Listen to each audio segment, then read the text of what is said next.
The international break in the bye week is in the rearview mirror as Zlatan Ibrahimović and the LA Galaxy roll into town Saturday night to take on your Reds. This is your Toronto FC match preview. I am Gareth Wheeler alongside Terry Dunfield. With Zlatan coming to BMO on Saturday, that means I'll only be the second best looking man in the building. Relax, buddy. Number two, by a narrow margin. Or maybe the second biggest ego in the building, and I say that with all due respect to Zlatan. I think he could probably pull that shirt off, buddy. Thank you. But could Zlatan pull this look off? Not too sure about that. Let's talk TFC first. They've had the benefit of 2 weeks off, coming off that 4-2 loss against LAFC. You being around the training ground, what stands out for you in terms of the preparation? I think the first week, players were resting, recuperating. It's the first time in a long while Michael Bradley, Josie Altidore haven't been away with the U.S. men's national team. And then in the second week, the boys have had more time on the training ground, been able to go through patterns, be able to work on things that might be able to break down this LA Galaxy team. I think it's a real opportunity, Wheels, for TFC to make a statement, not only to the league, to the fans, but to themselves to say, look, we can hit the heights of 2017 when everybody's fit. I think more or less, maybe there's a question mark over Chris Mavinga and Auro, but we're going to see the best TFC 11. Auro is in training behind us right now, doing some work on his own, maybe a little bit away. He is day-to-day. Chris Mavinga may be a week off as well.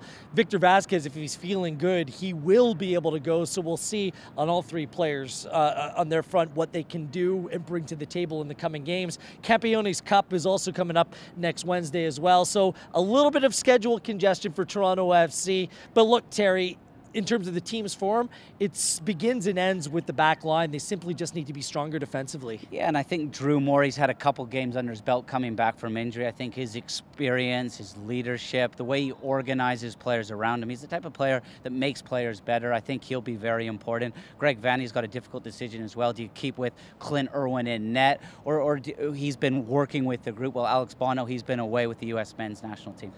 As for the LA Galaxy, a team that can score goals with the best of them, of course, Zlatan leads the way. 16 goals, 8 assists in just 21 games. But this team chock full of attacking talent, but where there may be weakness is on the back end, conceded 54 goals. Yeah, it's a very attack-minded, heavy roster. Allison Drini, Leggett, who missed a big part of the season in midfield through injury, DeSantos. And one of the problems for Ziggy Schmidt, who's now left mutually from the LA Galaxy, Dominic Kinnear takes over, is how do you fit all these attacking pieces together? And having watched Dominic Kinnear operate in Houston and San Jose, he's very much structure orientated, and I think he'll probably try to bring that to the LA Galaxy, and it's going to be difficult to fit everybody in. It provides a little bit of an unknown as well. Dominic Torrent took over NYCFC earlier in the year. TFC ended up losing in his first game. 2-1 was the final, but Kinnear's a little bit more predictable having been in the league, isn't he? Yeah, and hopefully he'll bring a little bit of stability. The Galaxy are in and around that playoff line, and these are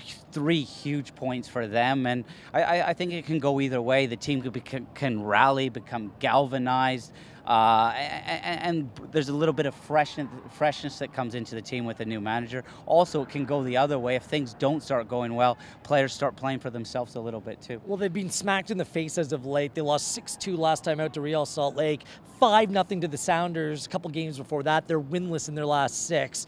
And look, a lot of Toronto FC's success this weekend will really come down to limiting Zlatan Ibrahimović. It's weird because he's a talisman, he's a player up front, but he loves to drift off to the side and create as well. So how do you defend him? Yeah, it's a tough one. How do you defend Zlatan, one of the best players in the world, and since coming to MLS, he's lit it up, and I think you do need to pay attention from him. Don't forget he's north of 35. It's a long trip from LA, so he might come off of the bench. I'm not 100% convinced he's going to start. I hope he does. I bet you he'll start. But I think if you focus too much on him, there's other pieces that can hurt you. LA Galaxy 3 points back of a playoff spot. It's a massive night for them. Toronto FC, look, the odds are stacked against them, but don't tell this group that they're done until they're dusted, and they're mathematically eliminated from playoff contention. Another big night under the lights at BMO Field, 7:30 Saturday night.